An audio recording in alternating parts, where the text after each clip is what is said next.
Drawing from the dark shadows of his past, Bernard Hopkins has made a career out of mental warfare, always seeking conflict long before the opening bell. I go right and look them in their face and look them in their eyes and tell them that they have no chance on beating me. And I let them know that they have to be ready to either live in war or knowing that there's a chance that you can die. He creates doubts in the fighter. He creates a certain conflict and chaos around that fighter. Bernard is kind of he's an evil genius. You know, you wouldn't want to be in his opponent's shoes. A lot of it is, like I say, it's tactical, but it's something that's just embedded inside of him. You know, he's a warrior. Come Sunday morning, everybody in Puerto Rico will have their flag at half-staff. Never was this more apparent than in the summer of 2001, in the lead-up to his highly anticipated bout with Felix Trinidad, when Hopkins fearlessly took his act to enemy territory in his opponent's native Puerto Rico. Nobody had ever insulted Felix Trinidad in front of Puerto Ricans. It's a way for Bernard to say, I've got bigger cojones than anyone you've ever seen before. And when it came time to deliver in the ring, the pressure appeared to be too much for Trinidad, while Hopkins was at his absolute best, punishing the Puerto Rican with devastating power and accuracy. That fight was his platform to becoming one of the most recognizable fighters on the planet today. And I think it also punched his ticket to the Hall of Fame. 4 years later, Hopkins lost 2 close decisions to Jermaine Taylor. And the long reign of Bernard Hopkins is over. And at the age of 40, walked away from the sport. But his retirement lasted just 6 months. And when he returned, he moved up 2 weight classes to challenge light heavyweight champion Antonio Tarver. Whatever doubts there had been about Bernard at the end of that middleweight title reign, losing to Jermaine Taylor, I think were completely erased by the fact that he stepped up to 175 and just dominated Antonio Tarver. His glove touched the canvas. It is a knockdown. What a performance by Hopkins. One of the things that Hopkins does so well, as we saw when he fought Antonio Tarver, was that he manages to take away his opponent's strength.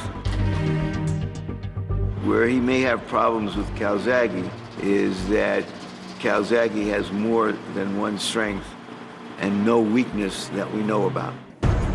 He is a southpaw by stance, but actually fires ambidextrously with equal accuracy from either side. And he has athletic gifts and footwork and throws punches in bunches and can do that because he has a granite chin. You just don't find this animal anywhere else in boxing.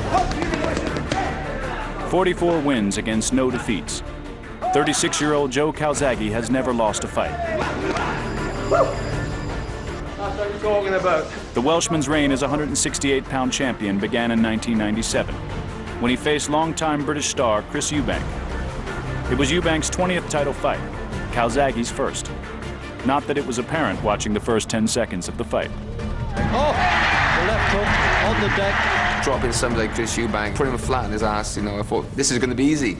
But Eubanks was my toughest fight by far. Oh, that was to let Calzaghe know that this is not going to be easy. Made me see what 12 hard rounds is all about. At 25, Calzaghe was a champion. He'd successfully defend his title for the next decade, but only in Europe, which caused widespread recognition to elude him.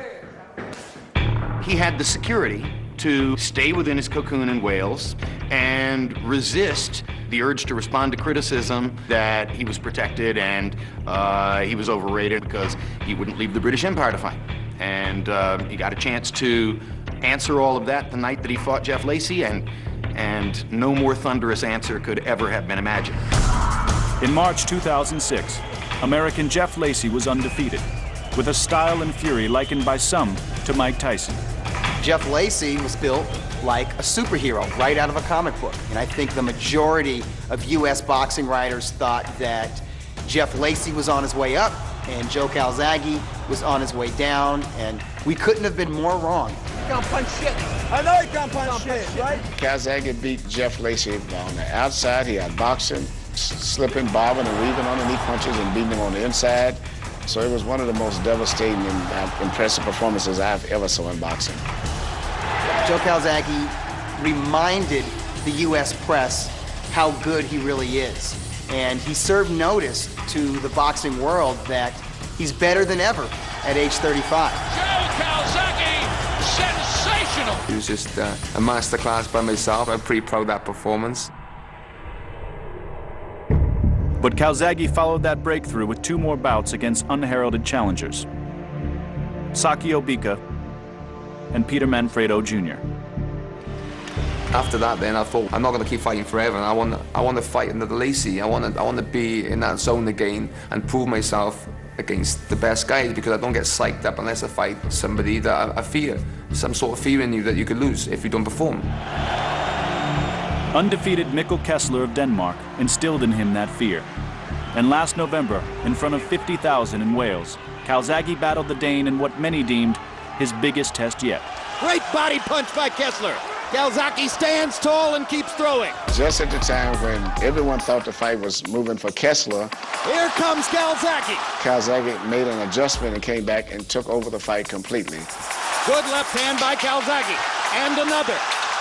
And another. And suddenly Calzaghe is landing his straight left right down the chute. When Joe Calzaghe beat Mikkel Kessler, it finally just let all his critics know, you have to accept this guy. He's for real. There's nobody else in the world exactly like Joe Calzaghe. There's a reason that this guy has reigned as a world champion for 10 plus years. There's a reason he's made 21 title defenses. It's because he really is that good. When you run into history-making events, you want to give yourself the best advice, the best fitness guy, the best nutrition, and this is where Mackie and his team comes together. We're looking for joint integrity, and his joints are beautiful, wonderful. Those structures that we're looking at within the body is to make sure that the most proper alignment we can get is going to reduce stresses to his tendons, muscles, his joints, allowing him to train at the level he needs to train at without repetitive stress injuries. Go ahead and lie right here on the table. I'm going to have him CAT scanned. I'm going to see everything in his body, down to how much bone, how much fat, how much blood, how much everything. Listen, you couldn't beat me up like that. I mean, that guy look like he needs something to eat. With every test he puts Hopkins through, Shilstone gathers data that will dictate the... As an executioner, this doesn't look kind of, this looks kind of hot. Kind of hot. From finding his breaking point on a treadmill. There you go. There you go. Just relax with it. To studying his metabolic rate. To constructing the right meal plan. So pretty much we're going to be, if you think of it like this, taking away the fat. This and replacing it with your muscle. That's 5 pounds of fat. Just kill. Mackie brings a lot to me, able to be victorious for this fight. This has 100% dealing with getting my body prepared to go to battle.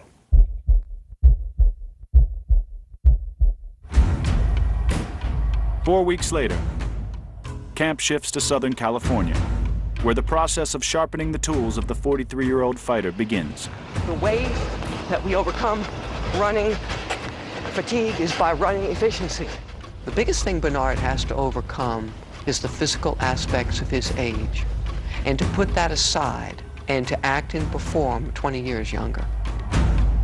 And when you got cardio, you got a tank of gas to fight all day long.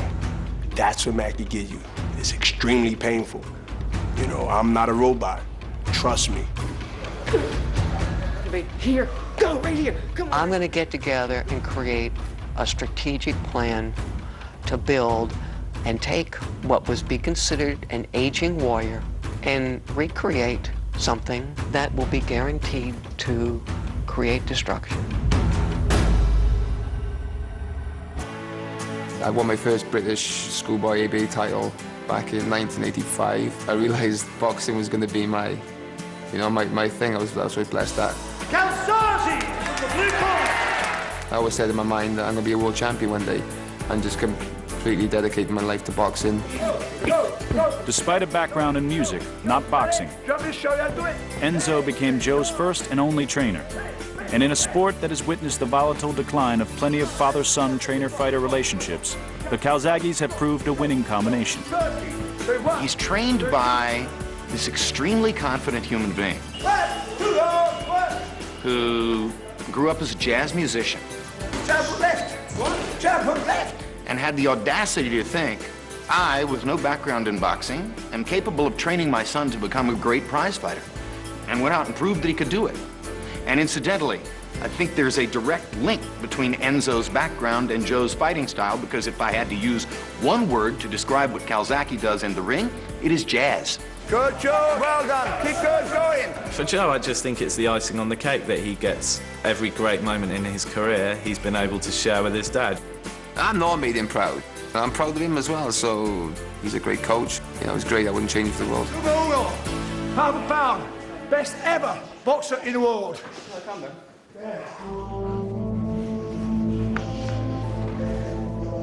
There's the adage, too many cooks spoil the soup, but I don't think that that's true for Hopkins. He's not going to get overwhelmed with too much information. In Bernard Hopkins' Pasadena camp, there's not one, but 4 men working with the fighter. Joining conditioning coach Mackie Shillstone are longtime co-trainers Nassim Richardson and John David Jackson, as well as head trainer Freddie Roach. I can show him some little tricks here and there and so forth, but he knows most of them. And I'm not going to teach him a lot of new things, but the goal is just to come up with the right game plan to beat Calzaghe. I have one goal, and the ultimate goal is to get Bernard to victory. You know, I wouldn't let my ego get in the way of what we're trying to achieve here. Does he truly need us to train him? No, but I've been training for a long time. He respects our abilities as trainers. I put up a team like any general, like any Fortune 500 company, to now let's go and win with physics and with knowledge. And they bring that to the table. To preserve harmony in camp, the trio of trainers emphasize teamwork and remain mindful of Shillstone and how his fitness program impacts their work inside the ring. For boxing, like, Mackie has to step back and let me do my job. On the running days and conditioning days, I'll step back and let him do his job. We'll work together, and you know, there'll be a little friction at first, but we'll all blend in. Mackie doesn't teach me how to throw a jab. Mackie doesn't teach me how to throw a right hand. Mackie is a master at what he does. And my trainers, Nassim Richardson and Freddie Roach and John David Jackson, they fill in the boxing aspects of it. In this fight, those aspects will focus on formulating a game plan to counter Calzaghe, whose two-fisted attack is one of the most relentless in the sport today. You know, Calzaghe, he puts you on the ropes, so throws a lot of punches. Referee Terry O'Connor watching, and he'll stop it right now. So he wins a lot of rounds by just throwing a lot of punches. We need to win the fight in the middle of the ring. I want Bernard to stay in the pocket and fight this guy on the inside of it and work that body from close range. Yeah. He doesn't do it with pure speed or power. He's somebody who blends it all together. It's really that boxing IQ that he has that allows him to adapt and eventually overcome his opposition in the ring. A win on April 19th would be the defining moment of Hopkins' brilliant 20-year career. One more instance of overcoming odds. One more night of proving the critics wrong. I was born the underdog. I embraced the underdog. Didn't supposed to be here at 43 years old. Didn't supposed to beat Trinidad. Didn't supposed to beat Tarver. Didn't supposed to beat Joe Calzaghe. A world champion in your early 40s, that's extremely rare. But to be a reigning champion and to be considered one of the best champions, one of the top 3 fighters in the world, that's almost unheard of. He's earned his place as one of the greatest fighters of his generation. And he's done it in an uncompromising way, both in and out of the ring. From opposite ends of the world, they've chosen opposite paths, taken differing hard-fought journeys to glory, and ended up here, a place where one night can define a legacy. Bernard Hopkins wants to limit the action. And when Calzaghe does open up, he wants to target him with that great right hand counterpunch of his. Hard right hand by Hopkins, biggest blow of the fight. For Calzaghe, it's completely the opposite. His punches flow with musical rhythm and regularity. Calzaghe begins to hammer it home. He wants to get into that position where he can square his shoulders and fire with both hands and land with equal accuracy. Oh, good shot! Beating Hopkins, I think, is more important to Joe Calzaghe's legacy because he's beaten the young title holders and the old former title holder. He's never beaten the wily, old, experienced veteran who is the reigning champion. You're seeing a representative of a culture that's been tremendously important to the streets, the black ghettos of America, against the greatest Welsh fighter of all time from a tiny town outside of Cardiff. It's a fantastic scenario. If I turn up on a night, I'm going to win the fight. Simple as that. You know, I'm younger, I'm smarter, I'm faster, I can punch hard. That's not me big, and that's just fact. I don't know what scared is. I know what being aware is. I know what being focused. I know what being on top of your game. But scared, you know, I think scared kills you. It's the greatest middleweight of our era against the greatest super middleweight of our era, actually fighting for the light heavyweight title.